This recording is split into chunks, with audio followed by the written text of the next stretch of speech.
매월 마지막 주에 저희들이 치유 집회로 함께 모이고 있는데 코로나 상황에 드리는 치유 집회 그리고 우리가 어려운 여러 상황들을 함께 마주하면서 드리는 이 집회를 주님께서 기대하시고 주님께서 기뻐하신다라고 저는 정말 믿습니다. 작년 11월에 저희 아버지에게 일이 있고 나서 이 치유 집회가 저에게는 참 해마다 새로운 것 같아요. 회마다 새롭습니다.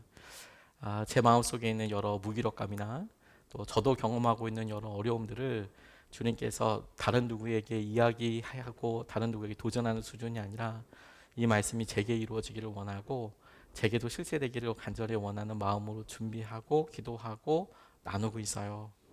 하나님께서 그것을 통해서 저와 여러분 모두를 회복시켜 주시고 인도해 주실 줄로 믿습니다. 아, 저희 어머니와 이제 관련돼서 아직까지 이제 저희 어머니가 많이 힘들어하세요. 오늘도 이제 말씀을 준비하고 이렇게 기도하고 이러고 있는데 항상 가장 예민하고 가장 가까이에 있는 한방이 무섭잖아요. 어머니한테 전화가 와서 또 이제 전화해야 되고 많이 우셨어요. 그러니까 아직까지도 마음이 무너지네요. 어머니의 마음의 슬픔을 이제 너무 잘 알고 이제 SNS를 통해서 또 아버지 찾아가셨나 봐요. 거기다 또 꽃다발을 놔두고 사진을 찍으셔서 또 카톡을 보내시고 보내신 걸 이렇게 보고 전화를 드렸더니 또 뭐 통곡을 하시고 그런 일들이 여러 번 이제 반복이 되니까 어떡하겠어요. 가장 슬프신데 힘들고 어려운데 그 일을 보고 이제 기도해드리고 힘을 드리려고 노력을 참 많이 하는데 정작 이제 그런 당사자인 저도 이제 그런 전화를 받고 나면 헤어나오기가 쉽지가 않은 거죠. 간신히 좀 이렇게 있고 이렇게 이러고 있다가 갑자기 이제 쑥 이렇게 들어오면 뭐 이게 뭐 이걸 빨리 떨쳐버려야 되는데 말씀도 많이 보고 막 그러는데 그게 쉽지가 않은 거예요. 그래서 원래는 금요 성령 집회 때 저희가 해마다 해왔던 성경 통독과 관련된 강의를 준비하다가도 제가 그 자료를 보다 보니까 저희 아버지가 쓰셨던 자료들이 굉장히 많은 거예요. 그래서 덮었어요. 아직까지는 이거 못 보겠다. 아직까지는 이걸 더 준비하기가 쉽지 않다. 마음이 정말 쉽지가 않다. 근데 그런 마음들을 제가 이렇게 보고 이런 일이 제 삶에 많지 않았거든요. 제 삶에 이런 일이 많지 않았습니다. 아픈 일은 많이 있었고 힘든 일도 많이 있었지만 이렇게 집요하게 제 연약함을 이제 파고 들어오듯이 들어오고 제가 가장 제 민낯이라고 할까요? 가장 무방비 상태에 있는 것, 가장 취약한 곳 거기에 이제 훅 들어와서 제 삶의 모든 것인 양 떵떵거리며 이제 큰 소리를 치는 이 중요한 마음, 이 분위기 이걸 이제 저도 이렇게 마주보고 있습니다. 병이라고 할 수는 없지만 그런데 저희가 이렇게 신방하고 기도하고 이러다 보면 아픔 가운데 있으신 분들이 오랜 질병 가운데 있으신 분들이 그런 무기력감이나 갑자기 엄습해 오는 답답함 그리고 이게 될까? 해결이 될까? 벗어나올 수 있을까? 이런 마음들을 많이 경험들을 하시더라고요. 그래서 오늘 이 본문 말씀이 우리에게 정말 귀하다고 싶어요. 환우들을 위해서 기도하면서 매달 주님의 은혜로 온 교우들이 함께 기도하죠. 한몸 기도회 때도 그렇고 뭐 주일 예배 때도 그렇고 함께 기도하고 그렇게 일하시는데 우리가 계속해서 기도하면서 한결같은 믿음의 고백과 지금 중심을 계속 잡고 있는 것이 무엇이냐면 우리가 기도를 한 번 해서 들어주시는 경우들도 물론 있으시지만 오랜 기간 동안 계속 기도하고 있는 것이 대부분의 현실인 거죠. 뭐 가만 보면 주님께서 이렇게 기도했던 대로 다 응답해 주시고 치유하여 주신 분도 분명히 계세요. 감사한데 여전히 우리 가운데 많은 환우들이 여전히 있기에 우리가 함부로 기뻐하지 않죠. 하나님 응답해 주셔서 감사하고 계속해서 이 일이 모든 분들에게 다 일어날 수 있게 해주십시오라고 우리가 그렇게 기도하죠. 오늘도 분명히 그런 믿음으로 우리가 함께 왔습니다. 하나님께서 나아만처럼 우리를 치유하시고 그리고 우리 마음에 주님께서 행하시는 분명한 역사하시기를 드러내기를 원하시는 마음으로 이렇게 왔는데 오늘 이 본문 말씀을 통해서 우리의 상황을 적용해보고 오늘 주님께서 우리를 위로하시고 치유하시고 일으키시는 것을 우리가 말씀을 통해서 힘을 얻게 되기를 원합니다. 이 본문 말씀을 저도 여러 번 설교를 했는데요. 이 말씀을 치유 집회 본문으로 선정하고 기도하면서 제가 첫 번째로 여러분들과 함께 같이 기도하고 싶은 내용들은 뭐냐면 죄와 그리고 우리의 연약함, 병, 질병들을 100% 연결시켜서 생각하면 문제겠구나라는 생각을 하게 됐어요. 물론 죄의 결과들이 분명히 있겠지만 그런데 대부분 우리가 아프고 힘든 것들은 삶에 있어서 자연스러운 결과일 때가 많거든요. 피할 수 없는 과정인 경우들이 훨씬 더 많습니다. 우리의 상황이 어떻든지 간에 우리가 무엇을 잘못했기 때문에, 우리가 하나님 앞에 죄를 지었기 때문에, 혹은 우리가 관계에 있어서 어떤 손가락 받을 만한 일을 했거나 혹은 우리 스스로만 알고 있거나 했던 모든 일 때문에 우리가 이렇게 힘든 거야, 이렇게 벗어날 수 없는 거야, 아픈 거야. 그건 대부분 주님이 주신 마음이 아닐 가능성이 높아요. 자책하면 안 돼요. 그러면 주님이 정말로 하실 은혜들을 누리기가 쉽지 않을 것 같아요. 오늘 1절 말씀을 보면 이렇게 나가 있습니다.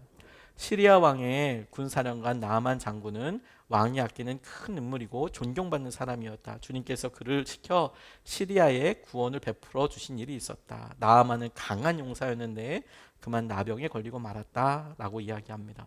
나아만을 설명하는 몇 가지 단어들이 있는데요. 그 단어들이 왕이 아끼는 큰 인물, 이것도 나아만을 설명하는 말이고, 존경받는 사람, 이것도 나아만을 설명하는 말이고, 그리고 구원을 베풀어 준 통로로 쓰였다는 것도 나아만을 설명하는 말입니다. 강한 용사, 이것도 나아만을 설명하는 말이죠. 그리고 나병에 걸렸다, 이것도 나아만을 설명하는 말입니다. 우리가 아무리 뛰어난 사람이라고 하더라도, 우리가 아무리 존경할 만한 사람이라고 하더라도 그 사람이 했던 일, 그 사람이 가지고 있는 위치와 상관없이 병 앞에 마주할 수 있어요. 강한 용사여도 아플 수 있습니다. 믿음으로 많은 사람들에게 귀감이 되는 분들도 아플 수 있어요. 아플 수 있어요. 우리가 그 사실을 많이 놓칩니다. 그래서 우리가 첫 번째로 아프면 내가 믿음이 없는가? 그리고 그 마음의 영역에서 쉽게 내가 왜 이것을 못 벗어나지? 내가 믿음으로 떨치고 일어나야 되는데, 우리에게 주님께서 주신 약속의 말씀이 있으니까 그 약속의 말씀을 보고 내가 왜 못 일어나? 내 믿음이 약해? 내가 왜 이렇게 연약해? 여전히 내가 죄 때문이야? 과거 때문이야? 아니고 모두가 다 피할 수 없는 길이 있는 거예요. 아플 수 있는 거예요. 아플 수 있는 거예요. 그게 우리 때문이라고만 이야기할 수 없어요. 주님께서 정말 우리에게 회개할 어떤 것을 원하신다면 알려주실 거예요. 주위 사람들을 통해서나 깨달으실 거나. 그런데 그 전까지 그건 내 때문이야, 내가 잘못했기 때문이야, 그렇게 계속 여기는 것은 너무 공평치 못한 것 같아요. 하나님께서 선하신 사람은 건강하게 하고, 아니 믿음에 좋은 사람은 건강하게 하고, 믿음이 없는 사람은 아프게 하고, 혹은 아프게 해야만 하고, 이렇게 이야기하시지 않아요. 마치 모든 땅에 비를 내려주시듯 그 비가 내리는 영역에는 선한 사람의 밭도 있고 악한 사람의 밭도 있어서 다 비가 내리는 거죠. 코로나에 걸리는 사람들이 선한 사람은 안 걸리는 겁니까? 신앙생활하는 사람은 안 걸리는 겁니까? 혹은 악한 사람들, 나쁜 사람들, 그런 사람들만 걸리는 겁니까? 그렇지 않은 거거든요. 근데 우리가 이 당연한 사실을 정작 우리의 마음이 너무 힘들고 어려울 때에는 빠져나오지 못하는 거예요. 내가 뭘 잘못했지, 내가 믿음이 약하지.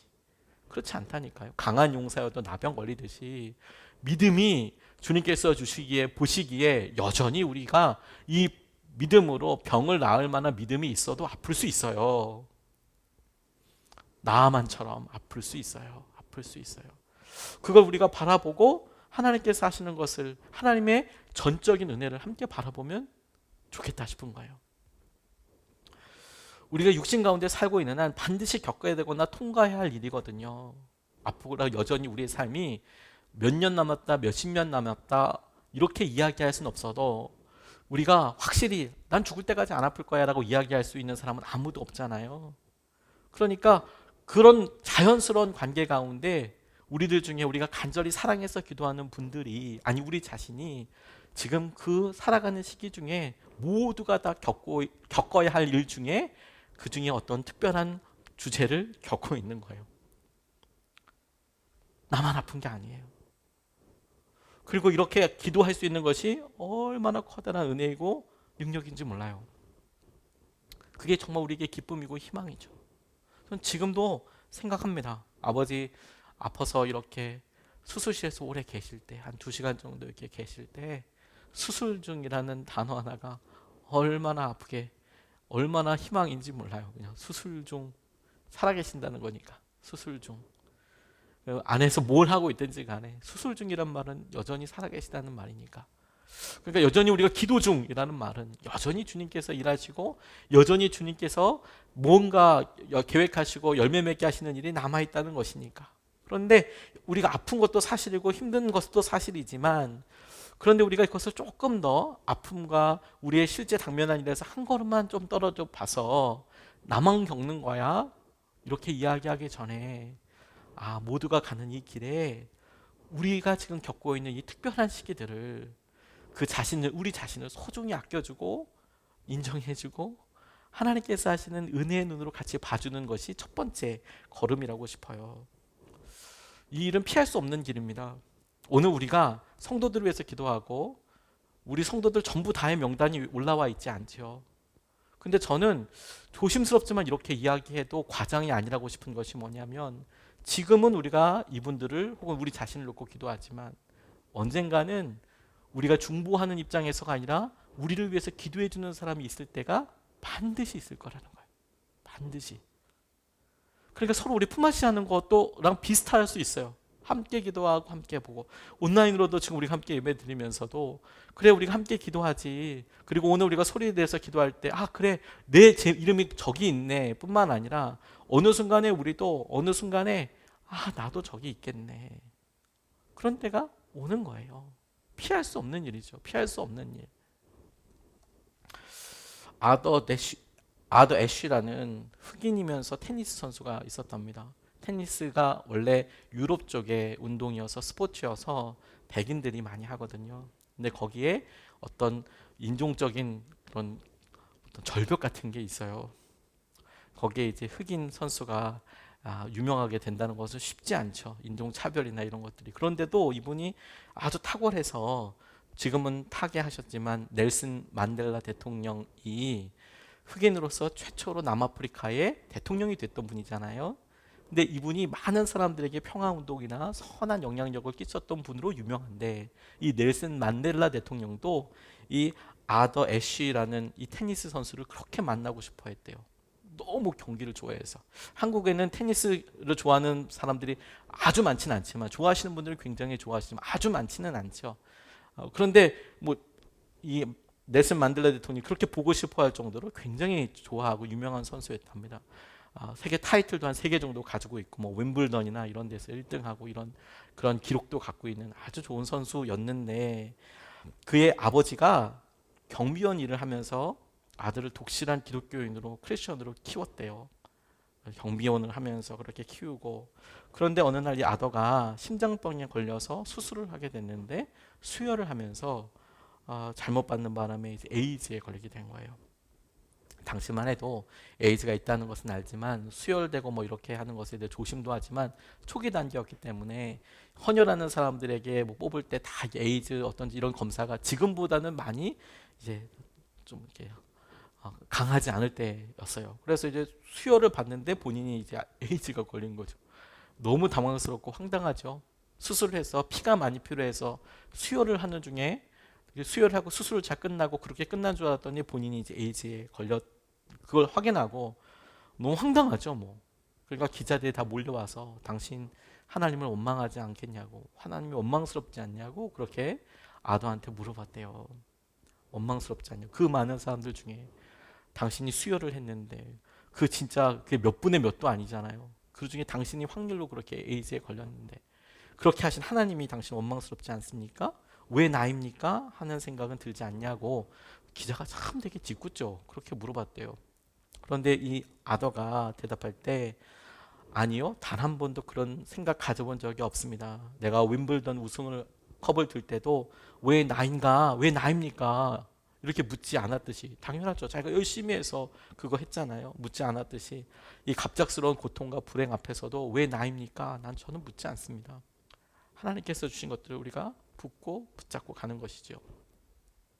오랫동안 아프고 힘든 것이 참 너무 안타깝고 항상 기도할 일이지만, 그럼에도 불구하고 여러분 정말 조심스럽게 여러분들을 위로해드리고 싶고 여러분들에게 힘이 되려고 해주고 싶은 말 한 가지가 뭐냐면, 누구도 피해갈 수 없는 길이에요. 누구도. 그리고 누구도 자신할 수 없는 길이에요. 여러분 때문이 아니에요. 아니에요. 그래서 우리에게 주님께서 아프고 힘든 것이 너 믿음 없는 거야 라고 책망하고 싶은 것도 아니시고, 다만 우리가 모든 사람들이 겪어야 될 이 일들 가운데 지금 어느 시기를 만난 거예요. 지금 우리 앞에 그게 있는 거죠. 그래서 그 일을 겪고 있어요. 물론 사람마다 경중은 조금 달라요. 그래서 저 사람은 좀 쉽게 가는 것 같은데 왜 저는 이렇게 어렵게 가나요? 그렇게 마음이 혹 들 수도 있죠. 하지만 한 걸음만 뒤에서 봐주세요. 오늘 우리가 겪는 아픔이 내일 저 사람보다 더 심하라고 할 이유도 없고, 그렇게 생각할 이유도 없고, 10년 후에도 똑같으라는 법도 없어요. 뭐 내가 아프니까 저 사람도 아파야 된다 이것도 아니고요. 하나님께서 정해진 뜻대로 우리가 치유되고 깨끗하게 될 거예요. 누구도 피할 수 없어요. 우리들 대부분이 그렇게 될 거고요. 치유를 위해 기도하는 본인이나 주위에 있는 사람들에게 고통 그 자체가 너무 힘들죠. 그리고 기다리는 시간도 너무 힘들죠. 두려움도 만만치가 않죠. 그런데 이 모든 것들이 우리가 살면서 자연스럽게 마주하게 되는 일이에요. 고통스럽지만 우리만 겪게 되는 일이 아니라고요. 자, 그 마음을 가지고 오늘 우리에게 있는 이 염려와 고통과 우리가 간절히 기도하는 우리의 이 아픈 내용들을 같이 기도하고 싶어요.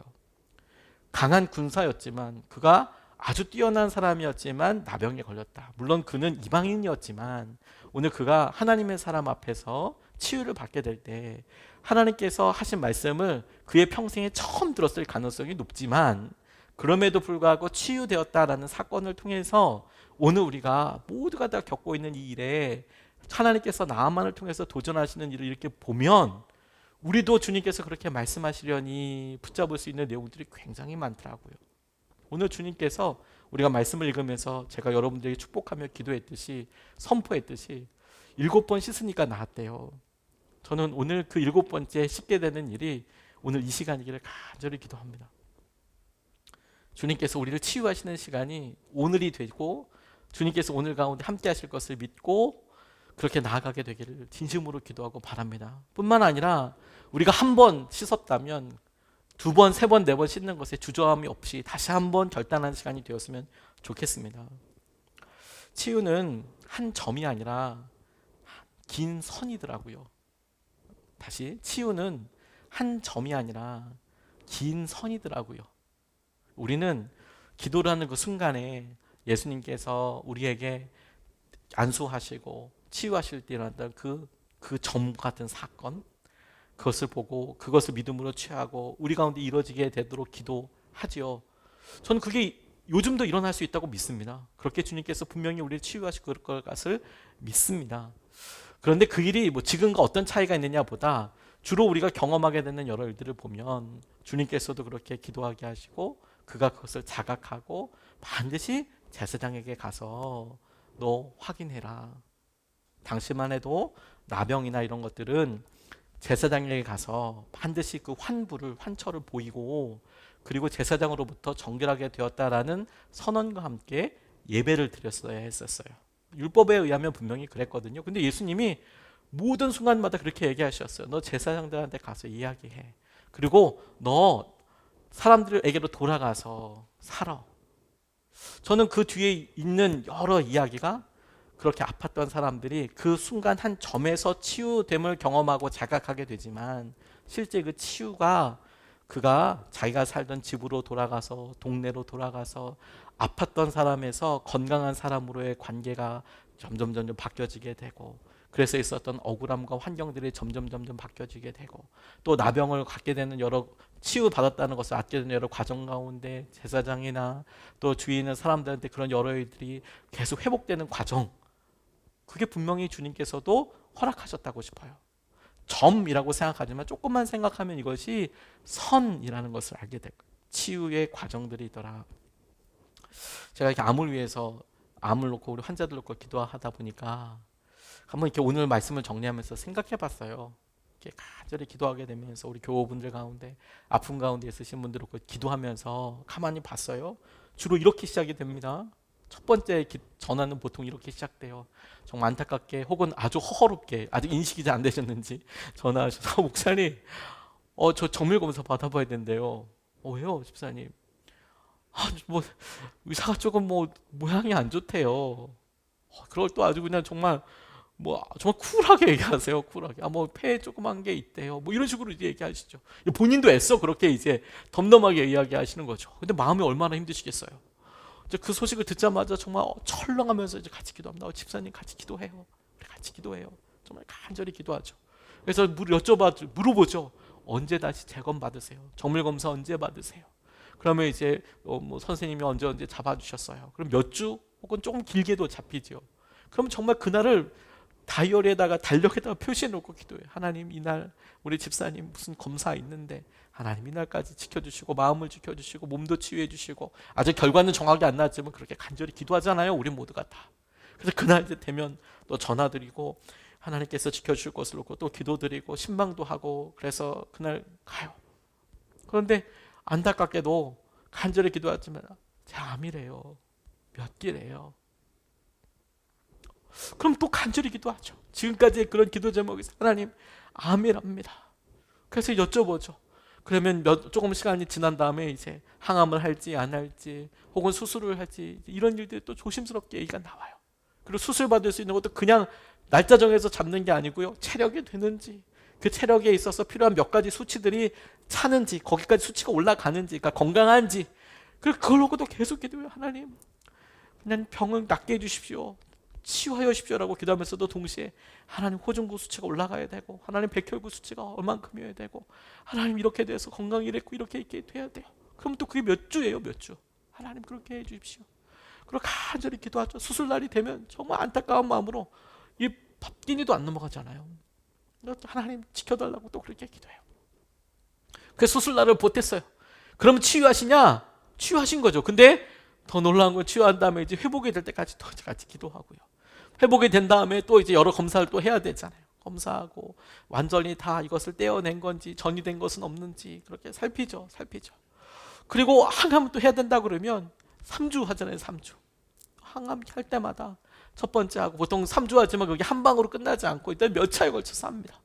그러면 그 3주씩 넘어가는 거잖아요. 그러면 이제 그때부터는 여쭤보기도 되게 조심스러워요. 그래서 이제 뭐 항암 들어가신다고 몇 차나 해요.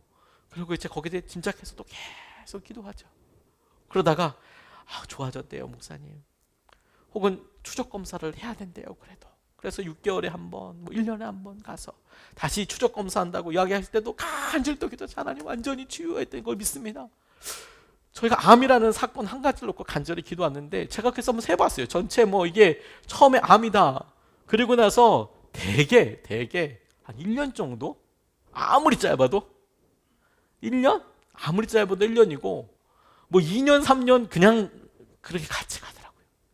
1년은 정말 아주 인텐시브하게 집중해서 기도하게 되는 기간이고 이게 기간이 점이 아니에요.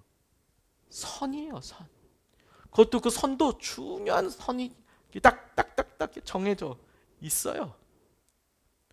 그래서 우리가 알아요. 우리 치유를 놓고도 같이 기도할 때에도 우리가 점으로 생각하면 오늘 내가 하나님 낫게 될 줄 믿습니다. 안 낫네.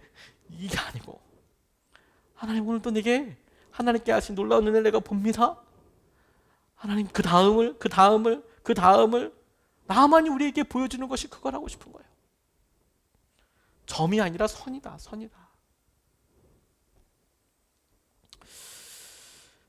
하용조 목사님 돌아가셨지만 제가 치유 집회 설교를 할 때마다 하용조 목사님 생각이 많이 나는 이유는 이분이 본인이 아프시면서 했던 설교 때문에 그래요. 그래서 마음에 되게 많이 남아요, 이분이. 저는 이분이 항암 과정을 굉장히 오래 겪으셨거든요. 암을 되게 오래 겪으셨어요. 근데 암만 겪으신 게 아니라 사실 몸이 좀 건강에 안 좋으셔서 굉장히 많은 합병증이 있으셨어요, 사실. 많이 아프셨어요. 근데 참 존경할 만한 목사님이신데 이분이 설교 시간에 뭐라고 이야기하셨냐면 복음의 능력에 대해서 이야기하셨어요. 그래서 예수님을 구주로 믿고 받아들인 사람에게는 복음의 능력이 이미 주어져 있습니다. 하나님이 주신 생명의 말씀, 곧 성경을 기록된 그대로 믿고 선포하면 그 놀라운 복이 바로 우리 것이 됩니다. 하지만 유감스럽게도 많은 사람이 이 권능을 사용하지 못합니다. 그러면서 예수님이 내 모든 병과 질고를 짊어지시고 나를 치유하셨다. 그렇게 선포하면서 본인이 기도하고 있다라고 이제 이런 설교를 쭉 하셨어요. 이분 이렇게 설교하실 때에도 아프실 때였어요. 저는 그게 거짓말이라고 생각하지 않아요. 그냥 해본 말이라고 생각하지도 않아요. 저는 그게 아주 바른 믿음이라고 생각하고 있어요. 그리고 주님께서 분명히 치유하고 계시는 과정이라고도 싶어요. 우리 중에 누구도 영원히 산다고 이야기할 수 있는 사람이 없잖아요. 모두가 다 마지막 숨쉴 날을 대기하고 있죠. 물론 그 전에 주님이 오신다면 우리가 살아서 주님을 뵙겠지요. 근데 그렇지 않다면 우리 중에 누구도 단 한 사람도 영원히 살 수 없죠. 이 세상에서 어떻게 영원히 살겠습니까? 그러니까 반드시 육신의 아주 쇠락된 것, 허한 것의 가장 끝을 경험하게 될 거예요. 그 끝이 죽음이죠. 그런 일을 경험하게 되죠. 그래서 그 죽음이라는 결론을 딱 보고 우리의 몸이 좋아졌다 나빠졌다 좋아졌다 나빠졌다 하지만 결론은 죽음이다라고 생각해 보면 어느 누구도 치유를 얘기할 수는 없어요. 결론은 다 죽음이니까.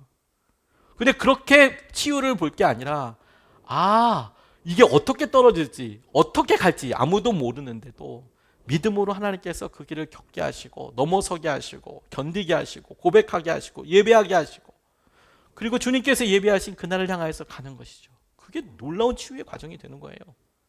우리가 그 시기를 살고 있다고요. 그래서 주님께서 우리를 치유하시며 우리 가운데 인도하고 계시는 거예요. 그런 이유로 오늘 본문 말씀이 순종을 우리에게 요구하고 있어요.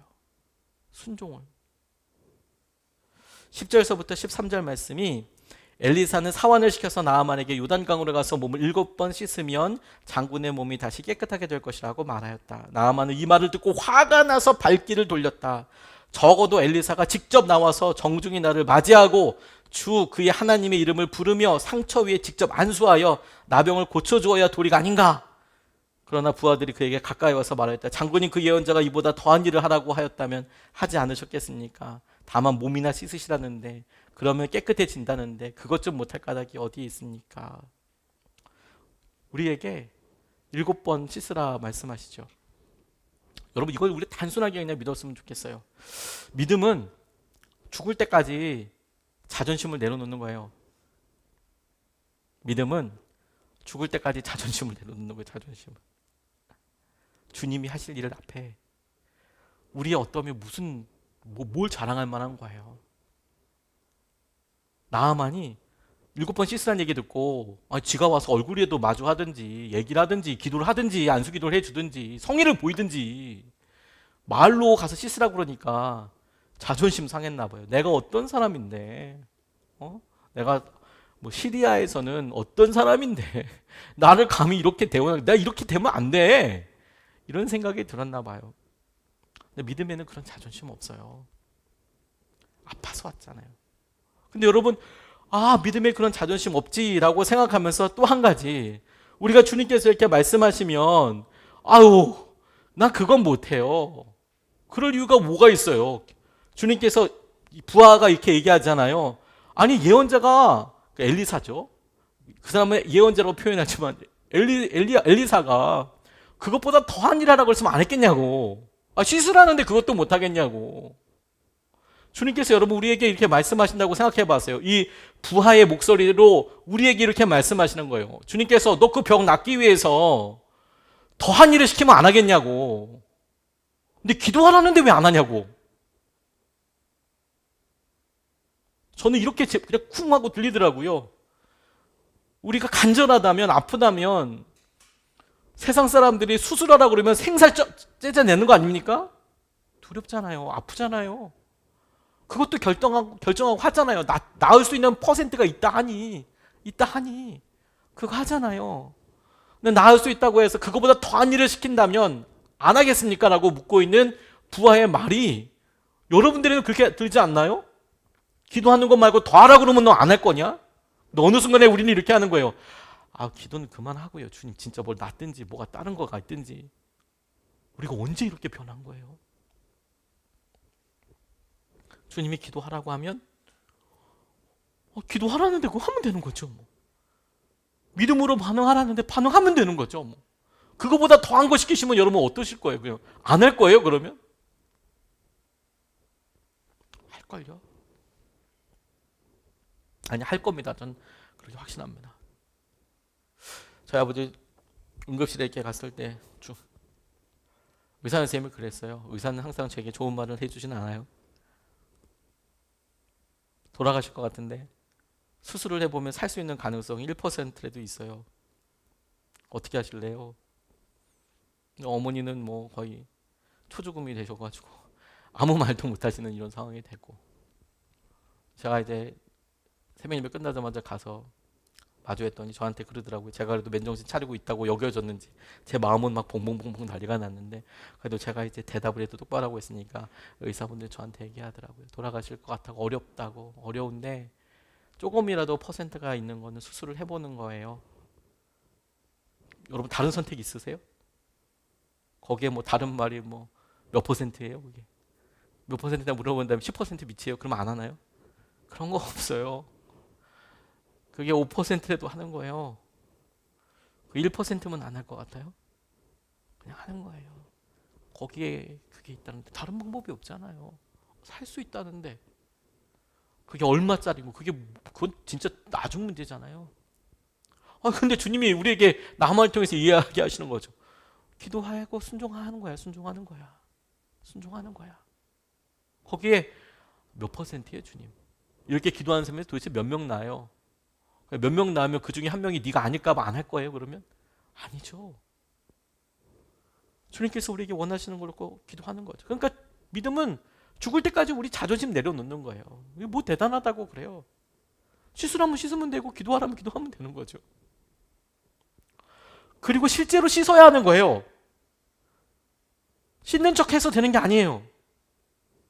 14절 말씀에 그리하여 나아만은 하나님의 사람이 시킨 대로 요단강으로 가서 7번 몸을 씻었다. 그러자 그의 살결이 어린아이의 살결처럼 새살로 돌아와 깨끗하게 나았다라고 합니다. 뭐 남이 목욕하는 장면을 상상해서 조금 민망하긴 하지만, 그렇다고 하더라도 씻은 걸 대충 보니까요, 뭐 지금 앞에 이렇게 강경하게 얘기했던 나아만이 목욕을 하러 씻으러 갈 때 아주 갑자기 고분고분해져 갔을 것 같지는 않아요. 거드름을 피울 수도 있고, 이 사람 장군이었잖아요. 상남자. 뭐야 이게 뭐 이러면서 이제 갔겠죠. 그렇죠? 뭐 거들먹거리면서 갈 수도 있고, 뭐 가면서도 막 욕하면서 갈 수 있었어요. 그런 표현은 나와 있지 않지만 상상해 보는 거죠. 근데 하나님이 시킨 대로라고 할 때, 하나님의 사람이 시킨 대로라고 이야기할 때, 간 행위는 분명히 시킨 대로이지만 마음은 어땠는지 모르겠어요. 그의 마음은.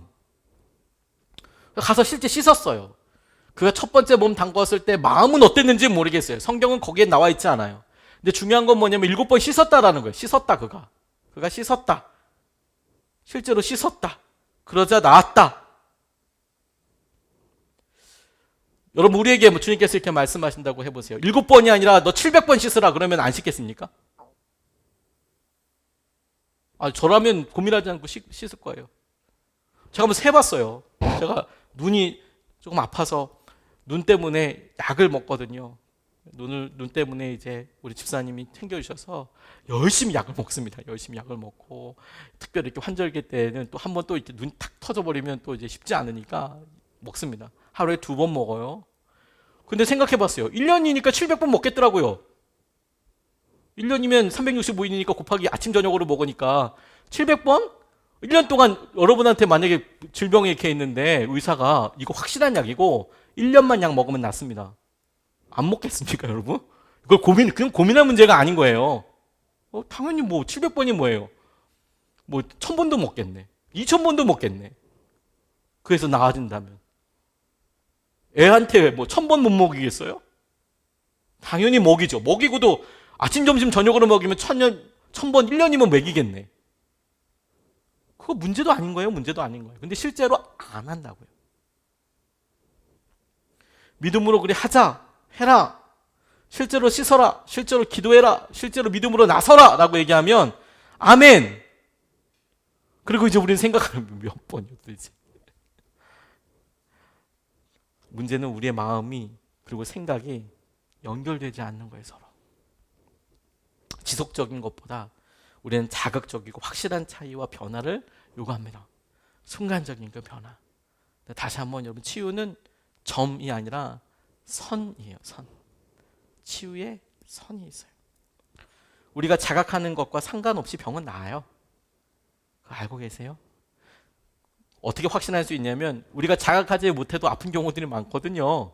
그래서 우리가 병이 있다는 그것을 자각했을 때는 이미 많이 진행된 경우들도 많고, 그나마 우리가 아프다는 것을 알기 위해서 정상적인 방법이 아닌 엑스레이를 찍는다든지 CT를 찍는다든지 혈액 검사를 한다든지 정상적인 방법은 아니죠. 평소 때 우리가 그런 걸 하고 살지는 않지 않습니까? 그런 걸 해야 병명이 나오는 게 거의 대부분이잖아요. 자각해서 아는 경우는 감기 정도? 뭐 이런 거 아니겠습니까? 낫는 것도 여러분 우리가 확실하게 알 것 같아요? 아니요. 그것도 검사해봐야 정확하게 알죠. 그럼 여러분 믿음의 세계가 분명히 우리에게 얘기하고 있는 부분이 그거죠. 우리 자각 때문에 낫고 안 낫고가 결정되는 게 아니에요. 주님께서 우리에게 말씀하신 그 말씀을 우리가 실제로 따르고 순종하는 거죠. 그래서 오늘 기도하면서 저는 감히 말씀 본문 붙잡고 기도하면서 하나님께 간절한 제목처럼 제 기도이기 때문에 여쭤봤어요. 몇 번 그러면 씻으면 되겠습니까? 몇 번 순종하면 되겠습니까? 그게 사실 우리 모두가 궁금한 거 아닙니까? 아파요. 그런데 여전히 아파요. 몇 번 하면 될까요?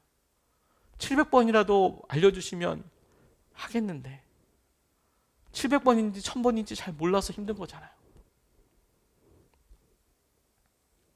다시 한번 14절 말씀을 보면 그리하여 나아만은 하나님의 사람이 시킨 대로 요단강으로 가서 7번 몸을 씻었다. 그러자 그의 살결이 어린아이의 살결처럼 새 살로 돌아와 깨끗하게 나았다. 이렇게 이야기합니다.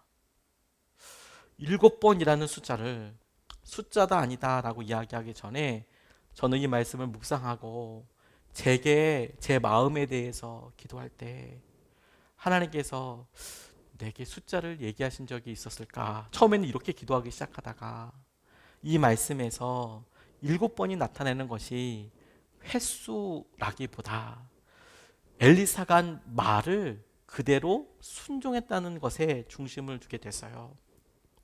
무슨 말이냐? 엘리사가 7번 가서 씻어. 7번. 그래서 요단강에 가서 나아만이 엘리사가 한 말대로 씻었어요. 그러니까 하나님께서 하나님의 사람이었던 엘리사를 통하여서 치유가 될 그걸 정해 놓으셨어요. 그게 7번이에요. 그리고 나아만이 이 말대로 순종했어요. 그랬더니 치유하게 됐어요.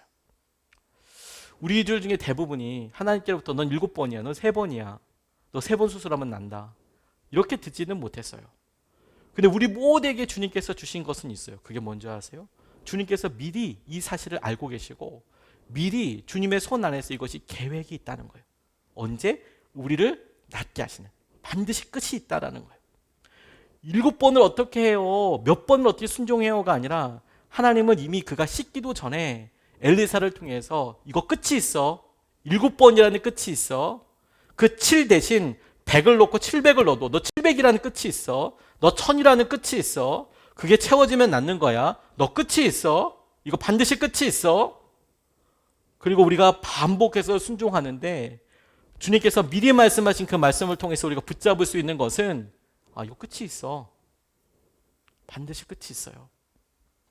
하나님께서 우리에게 주신 말씀과 은혜대로. 다시 한번 나아만이 어떤 마음을 가지고 씻었는지 모르겠어요. 그가 뭐 6번째 나았는지 5번째 나았는지 할 때마다 조금씩 나아졌는지, 한 번 들어갔더니 팔 나고 2번 났더니 뭐 배가 났고 이렇게 됐는지 모르겠어요. 혹은 7번 완전히 잠겼다가 나오니까 깨끗하게 나았는지 그 사실은 모르겠어요. 그걸 강조하고 싶지도 않은가 봐요, 성경 말씀은.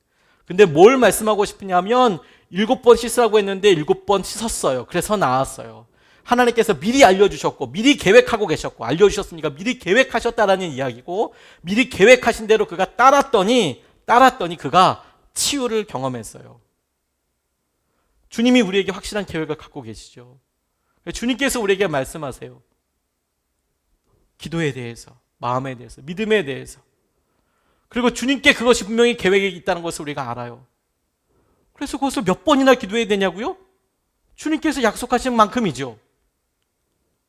그리고 우리가 감히 얘기하는 거죠. 넌 100번이라 그러면 안 할 거냐 그러면? 그거보다 더한 것도 할 수 있잖아요. 거기에 믿음에 중요한 물꼬가 있는 거예요.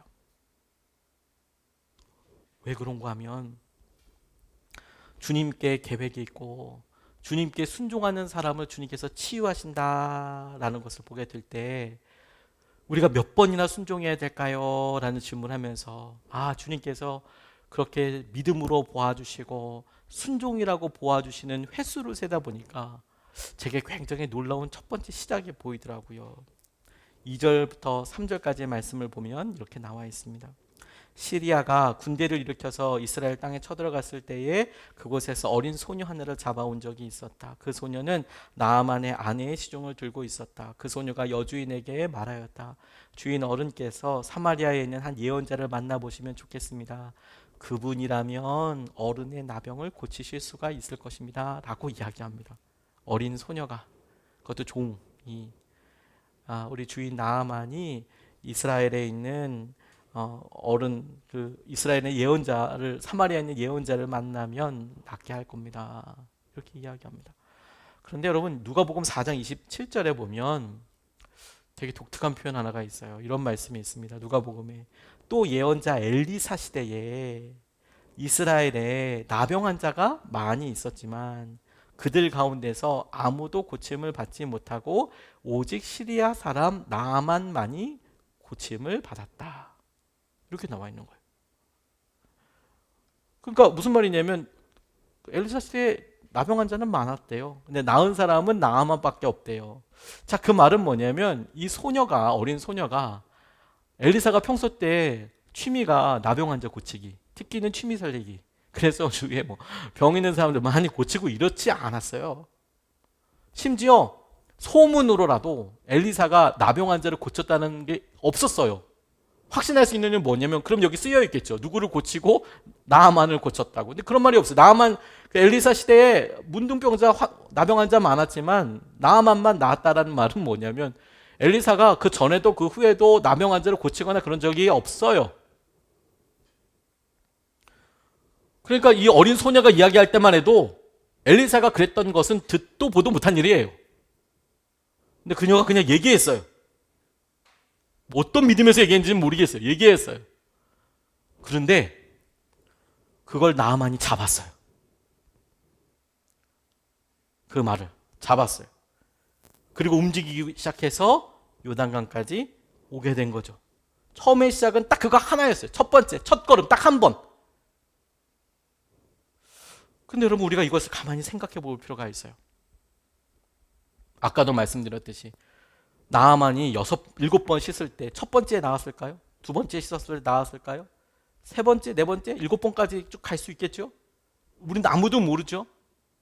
근데 그 병을 치유한 다음에 한 달이 지나고 두 달이 지나고 1년이 지났을 때 7번째 몇 번째에서 낫게 됐다는 것이 의미가 없을 거예요. 요단강에서 씻었더니, 예언자의 말대로 씻었더니, 엘리사의 말대로 씻었더니 나았다고 할 거예요. 근데 여러분, 조금 더 보면서 이렇게 얘기할 거예요. 그럼 나아만이 언제부터 낫기 시작한 건가? 도대체 나아만은 언제부터 낫기 시작한 건가? 요단강에 들어갈 때부터? 아니요. 그가 어린 계집종의 말을 듣고 사마리아에 있다던 엘리사를 향하여서 찾아가기로 마음을 굳힌 순간부터예요. 그때부터 치유는 일어나고 있는 거예요. 하나님께서 그 마음을 붙잡아 주시는 거예요. 그게 우리에게 소망이 된다고요. 우리는 계속해서 우리가 짓고 있는 우리를 중심으로 해서 도대체 몇 번, 그동안에 세운 것 하고 도대체 몇 번이라고 이야기하지만 하나님의 관심에서 본다면 우리가 믿음으로 결정하기로 시작했던 그 첫 번, 그 한 번서부터 하나님께서 우리의 연약함을 깨끗이 치유하신 이후에 우리가 본다면 언제부터 우리가 치유받았지? 언제 우리 집에서 이런 일이 일어났지? 라고 떠올릴 때 하나 붙잡을 수 있을 거예요. 우리가 그것을 믿음으로 붙잡고 기도하기 시작한 그때부터 하나님께서 우리를 치유하시고 만지시고 계신 거예요. 우리는 이미 그 첫 번째 꼭지점에 와 있든 아니면 그 점 사이에 있는 것이죠. 선 사이에 있는 것이죠. 아직 우리가 자각하거나 자각하지 못하거나. 틴틴5의 한 분이었던 이 동우라는 개그맨이 평소 때 공연을 하면 라이브 공연을 많이 했었는데 공연할 때 그렇게 실수가 많았대요. 불을 끄고 그러면 깜깜해서 잘 안 보이니까 마이크가 이렇게 있고 그런데 라이브 공연이니까 뭐 말하고 막 이렇게 재담을 하고 이제 뭐 이렇게 장난하고 그러다가 이제 불 딱 끄면 퇴장하고 다음 준비해야 되잖아요. 그러면 막 같이 친구들이랑 부딪히기도 하고 마이크를 발로 차기도 하고 막 그렇게 실수가 너무 많으니까 아, 야, 너 그러지 마라. 도대체 너 왜 그러냐? 너 틀려고 그러냐? 이제 막 몸으로 웃길래? 막 이제 이런 이야기를 많이 이제 들었나 봐요. 근데 이분은 진짜 눈이 잘 안 보이기 시작했대요. 그리고 운전할 때도 밤에 근데 야맹증인가 싶을 정도로 잘 안 보이더래요. 그래서 그런가 보다 생각을 했는데 실제로 이렇게 보니까 검사를 해보니까 심각하다는 것을 알았답니다. 그래서 이 틴틴파이브 홍록기 씨, 김경식 씨, 이용호 씨, 표인봉 씨를 이렇게 모아놓고 대기실 멤버들한테 심각하게 이야기했대요. 미안하다고. 사실 나 정말 앞이 안 보인다고. 진짜 앞이 안 보인다고. 이분이 결혼하고 100일쯤 지나고 났을 때 망막 색소 변성증이라는 불치병으로 시력을 잃게 된 거예요. 이 병은 뭐냐면 보통 유전적이라고도 이야기를 많이 하는데 병명을 잘 모른다는 거죠. 원인을. 이게 시야가 점점 이렇게 줄어드는 거예요. 지금 여러분들 이렇게 보면 여기 손이 보통 이 정도까지 하면 이 좌우에는 손이 보이거든요. 또렷하게는 안 보이더라도 이게 있다는 게 보여요. 근데 이제 망막 색소 변성증에 걸리면 이게 안 보여요. 그러면 여기 있는 것까지 보여요. 여기 있는 것까지 보여요. 그래서 시야가 점점 이렇게 앞으로 줄어드는 거예요. 그래서 나중에 전혀 다 없어지는 겁니다. 아, 무서운 병이죠. 약도 없어요. 결혼한 지 100일쯤 지났으니까 얼마나 안타깝습니까? 100일. 그런데도 이분이 5% 남은 시력에도 열심히 왕성 활동을 하면서 막 기적과도 같은 삶을 일구니까 TV 방송을 통해서 그런 사연이 있으니까 천안에 사는 40대 남성이 눈을 기증하겠다고 이렇게 의사를 밝혔대요. 아, 내가 눈을 기증해 주겠다. 당신 참 되게 밝게 여러 사람들에게 희망을 주는 사람이니까 내가 자신의 눈을 기증해 주겠다고. 와, 얼마나 고마워요. 그렇죠. 사실 이 각막을 기증한다고 그러면 뭐 거의 죄송한 일이지만 사고가 크게 나서 뭐 뇌사에 빠진 사람이라든지 이런 사람 아니면 한 사람의 각막을 이식한다는 건 진짜 이건 이게 가능할까요 싶을 정도로 참 대단한 믿음, 대단한 사랑이죠. 사실 희생이죠. 숭고한 사랑이죠. 근데 40대 남성이 이렇게 해준다니까 이분이 너무 놀라기도 하고 너무 기뻐서 한달음에 달려갔대요. 천안까지. 그렇겠죠? 달려갔대요. 근데 그분을 만나고 나서 눈을 기증받지 않고 그냥 돌아왔대요. 이분이. 그래서 사람들이 왜 그러셨냐고. 기자들이 물었대요. 왜 그냥 돌아왔냐고. 그 사람이 기증을 본인이 그러니까 이 사람 개그맨이 해달라고 한 게 아니라 본인이 해주겠다고 그랬는데 왜 그냥 돌아왔냐고. 그렇게 물어보니까 이미 받은 거나 마찬가지라고 이렇게 이야기하더래요. 이미 받은 거나 마찬가지라고. 그분이 제게 세상을 보는 눈을 주셨기 때문입니다. 이렇게 얘기하더래요. 그분이 내게 세상을 보는 눈. 아니 자기는 각막 준다고 해서 갔는데 그분을 만나고 보니까 각막이 아니라 세상을 보는 눈을 가지고 왔대요. 그분이 그렇게 줬대요. 물어봤대요. 왜 그러냐고. 그랬더니 그 눈을 기증하겠다는 그 남자가 근육병 환자였대요. 그래서 힘도 못 쓰고 이제 몸 혼자서 가늠할 수도 없고 사지를 못 쓰는데 오직 성한 곳이라고는 눈밖에 없는 분이었대요. 움직일 수 있는 게 자기 의지로 움직일 수 근육병이니까 뭐 파킨슨이든 뭐 이런 뭐 이게 루게릭이든 이 병이 움직일 수가 없잖아요. 근데 눈동자가 이제 살아있는 눈동자. 근데 그 눈동자를 주겠다는 거예요. 각막을. 눈밖에 없는데. 그래서 이동호 씨가 이렇게 말했답니다. 나는 하나를 잃고 망막색소 병성증.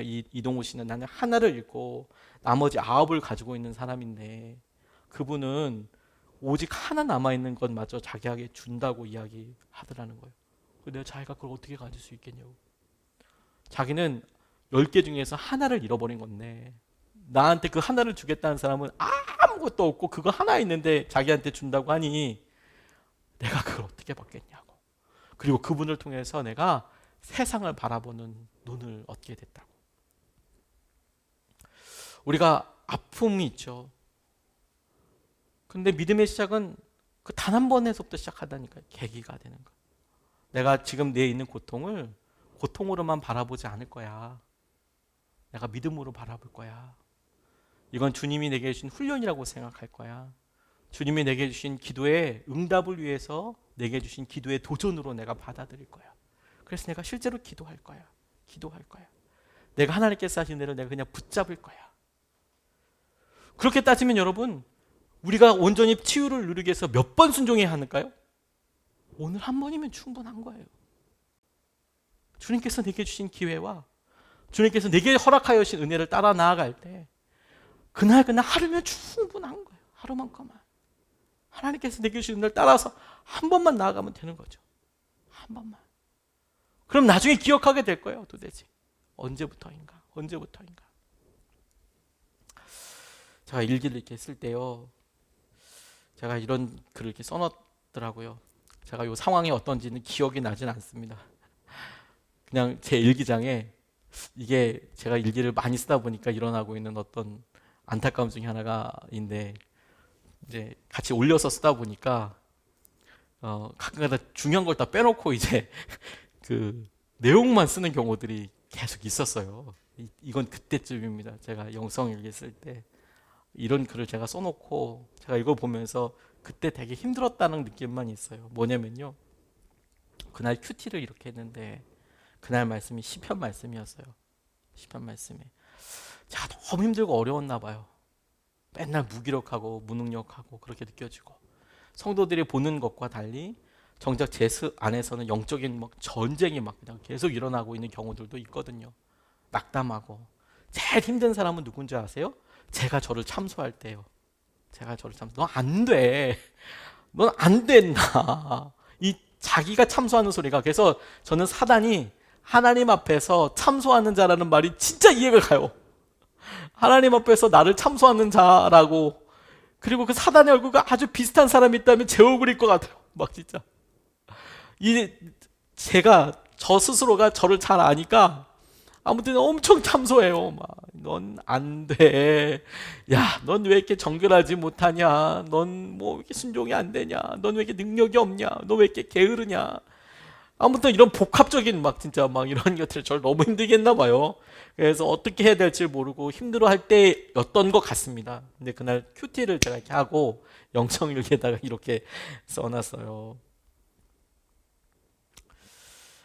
10월 30일에 새롭게 살겠다는 결심을 했다. 오늘 10월 31일은 그 첫날이다.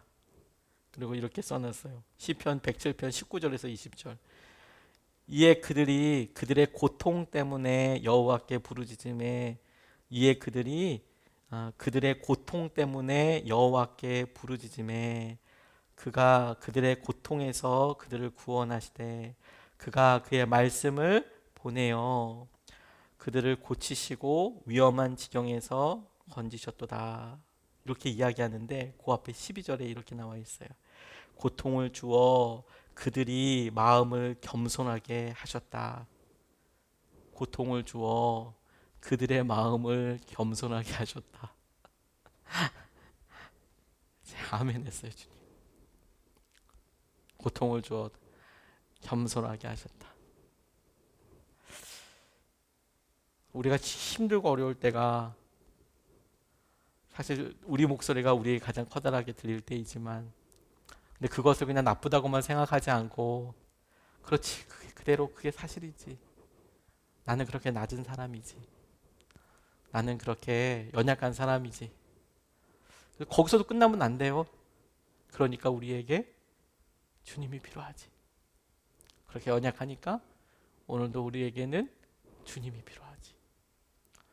그런 마음인 사람은 어린 소녀가 얘기해도 움직이게 돼 있어요. 납작 엎드려서 겸손해서. 그런 사람은 누가 이렇게 얘기만 해도 그게 주님의 음성이라고 순종할 수밖에 없어요. 하물며 이렇게 판을 열어놓고 우리가 환우들을 놓고 우리 자신을 놓고 기도하자고 하는 이것이 그냥 지나가는 기회일 리 없어요.